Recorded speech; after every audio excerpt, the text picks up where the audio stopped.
Hey, how you doing there again, folks? Me again, of course, Brandon Wenzel. Come back at you, another offering off my sampler platter. Yes, indeed, folks, Sampler V, series V's I've been doing for a little while. I go over there, try out food and drink items. I eat stuff, I drink stuff, then, folks, I'm going to talk about the stuff. I'm going to let you know all that you need to know about hopefully delicious stuff that, time I'm doing this, folks, I'm not going to lie. We went from being, I shit you not, 60 degrees yesterday, a little over 60 degrees, like around like 63 degrees yesterday, to now it's slightly snowing today. Gotta love that funky Midwestern weather. But anyway, folks, it's super simple format. I'm gonna go over there and try out food and or drink items for you. Whilst I'm doing so, I'm gonna yammer on about for a bit. Whilst I'm doing all that, I'm inside the truck, and whilst I'm doing all that, folks, I'm wearing a super cool shirt. And folks, when I wear super cool shirts, I always like to highlight the super cool shirt. What super cool shirt am I wearing today? Well, I've worn this one before, but boom, it's my Mega Man 10 shirt. Well, with it being very super stylized and cool looking. And if you're unfamiliar with the Mega Man franchise, first of all, where you've been. If you are familiar with it and you're wondering why it's done up in this very strange art style, then you haven't been into it that long. So the Mega Man franchise, it's a long-running series of video games from the company Capcom, who used to be a good company. These days, I'm not so sure. But, yeah, man, it's about a robot guy, and he goes over there. There's Dr. Light and Dr. Wily. You gotta fight robot masters. It's awesome. I love it. And the styling that's done for this particular shirt, it's a harken back to the original, like, North American and European releases of like the original games, because the box art on them was just goofy and weird, and so this kind of harkens back to that. But it's super cool. I love it. And I love me some Mega Man. I'm a big Mega Man fan. Anyway, what am I trying for you today, folks? What are we doing here? It has nothing to do with Mega Man, although all things should. Well, folks, I headed back out to boom Arby's, because I hadn't been to Arby's in a little bit, and this specifically, folks, boom, it's a sandwich. It's not that impressive looking at a glance. This specifically is it's a new item. It is their King Hawaiian brown sugar bacon roast beef sandwich. They have a whole little line of brown sugar sandwiches that they came out with. They have like a Swiss sandwich, or I'm sorry, a turkey sandwich, something else in this one, which I guess is like maybe a little bit of a thing in the fast food thing, because literally the same month, Burger King came out with their candied bacon Whopper, which, by the way, I've reviewed twice. Go watch both those reviews if you're interested.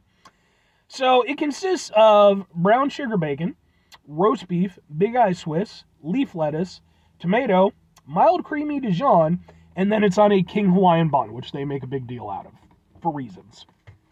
Anyway, I'm real hungry, so I hope this is at least passable. Arby's is a little bit of a hit or miss. Let's be honest, folks. Let's be honest. It looks like this. Ha ha ha ha. Can we get a thing? Maybe. Ha ha ha ha ha. Yeah, let's do it like that, I guess. It does not look sexy. I'm not gonna lie. But it's not about the looks, it's about the taste. Let's give it a go. Yeah.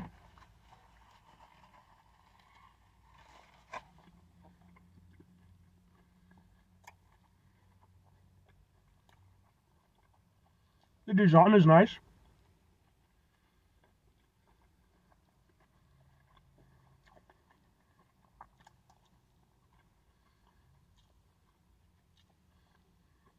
I like the leaf lettuce.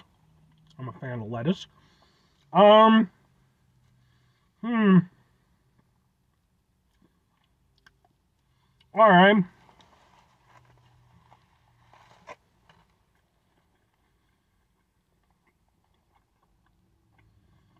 Okay.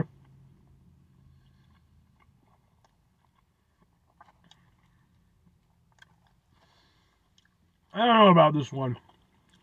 I don't dislike it, but it just kind of feels like...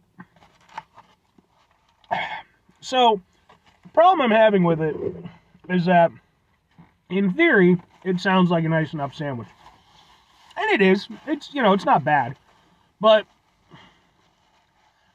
So, like, the whole, like, the hinge point of this whole thing is the brown sugar bacon, right? It's like, brown sugar bacon, roast beef, blah, blah, blah. Okay, I'm down with you on that. But, if that's the case, why did you go over there and pair it with this heavy Dijon mustard? Like, it's really tasty. Like, it's the best part of the sandwich far and away. It's nice, it's creamy, it's got a little bit of a tang, and it's got a little bit of a sweetness to it. I like that part of it. But it really does just kind of take over the entire experience. Like, is there a little bit of a bacony flavor in there? Yeah, you get a little bit of a saltiness, you know. But, like, the whole point is the brown sugar and the whole thing. It's like you're not putting it in a proper format where that bacon can really thrive. And, you know, I mean, fast food bacon is not typically the most impressive bacon. Arby's tends to be a little bit better, to be fair.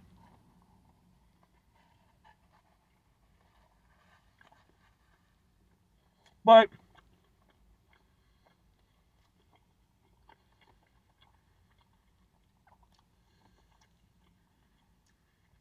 until the Dijon starts to kind of fade away, and it takes a long time. Like, it honestly is there prominently throughout pretty much the entire eating experience. Once that starts to fade out a little bit, you can get a little bit of the beef, a little bit of the Swiss, a little bit of the bacon, but, like, it really is mostly the Dijon doing the work. And it just, yeah, man, I don't know. The thing when it comes to Arby's is, like, you know, that's their thing. The roast beef is their thing. Yet I think that a lot of people, if you were to ask them, you know, it's not typically one of their, like, best items. Like, some variants of it are solid.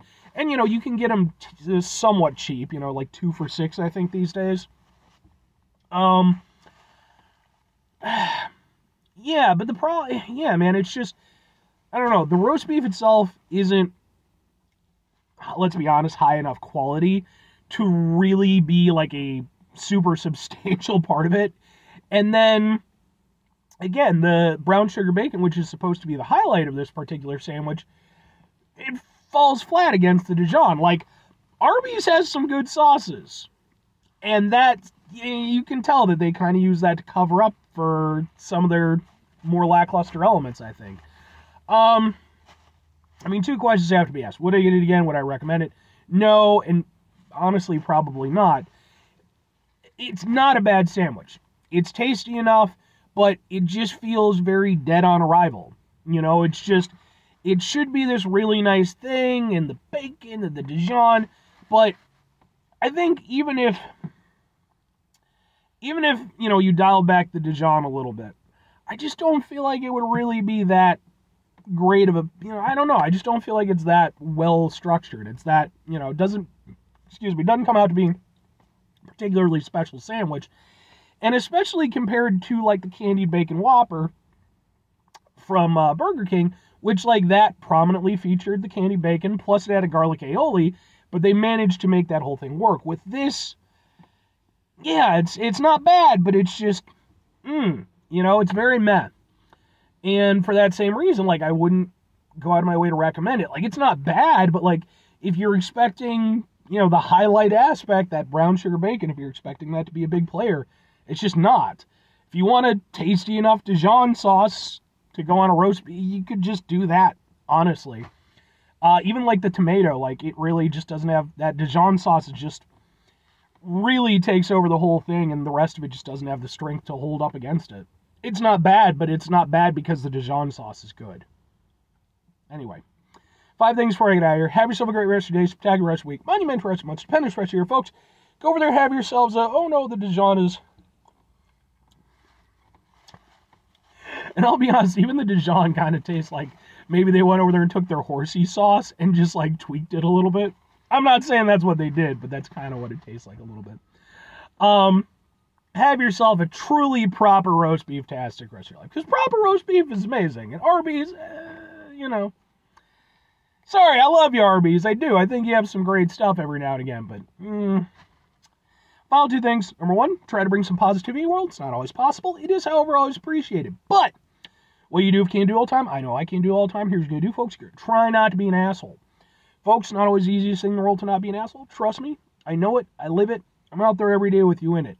Life can be stressful and frustrating and just bullshit sometimes. And when we have to deal with situations like that in our lives, take a step back. Try to mitigate the level of assholishness in our lives. Hopefully do better for ourselves and for those around us. Very final thing, folks, do the thing. Whatever the thing is for you, that's what I want you to go out and do. Folks, maybe you're going to go over there. Maybe you're going to go to Arbys and you're going to be like, hey, Arbys, I just watched this fat guy wearing a Mega Man shirt. You know what he's talking. You know he knows what he's talking about. And he was saying that your new sandwich, it ain't shit. And so then, they go over there and the head of Arbys is like, oh, you have insulted my honor of my sandwich. And he slaps you with the dueling glove. Then you got to go over there, you got to do, pistols at dawn, 30 paces. You know the shtick. Now, the plus side of things is you're going to come out of this okay. Arby's guy, yeah, maybe back in his day, but he's not in his prime. So, good on you there. You've beaten the Arby's guy in the duel. Downside, pretty sure dueling is still illegal in the United States. They had to, actually pass a law about that. So you might have to go on the run and or do a little jail time. I'm just saying. Now, is this sandwich worth going to jail for? Probably not. It's pretty mid. Anyway, bye.